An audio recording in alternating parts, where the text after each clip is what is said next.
আজ আমি বানাবো মাটির খরগোশ। খরগোশের বডির জন্য আমি একটা বোতল ব্যবহার করেছি, তোমরা চাইলে পেপার দিয়েও বানাতে পারো। এরপর ওই বোতল দিয়ে বানানো স্ট্রাকচারটি মাটি দিয়ে ঢেকে দেব। এবার কিছুটা মাটি নিয়ে খরগোশটির পা বানিয়ে নেব। তারপর পা দুটিকে সুন্দর করে বডির সাথে অ্যাটাচ করে দেব। এবার আমি খরগোশটির হাত বানিয়ে নেব। খরগোশটির আঙুল বানানোর জন্য এখানে আমি টুলস ব্যবহার করেছি। এরপর একটু একটু মাটি অ্যাড করে খরগোশটির মুখে শেপ বানিয়ে নিচ্ছি। এখানে আমি খরগোশটির গালগুলো একটু গোলুমোলু বানাবো, যাতে আমাদের খরগোশটি একটু কিউট লাগে।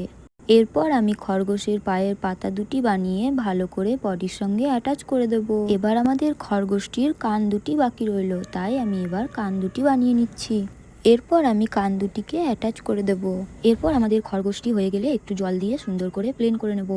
তো বন্ধুরা, আমার এই মাটির খরগোশটি তোমাদের কেমন লাগলো কমেন্টে অবশ্যই জানিও। Thank you for watching, tata.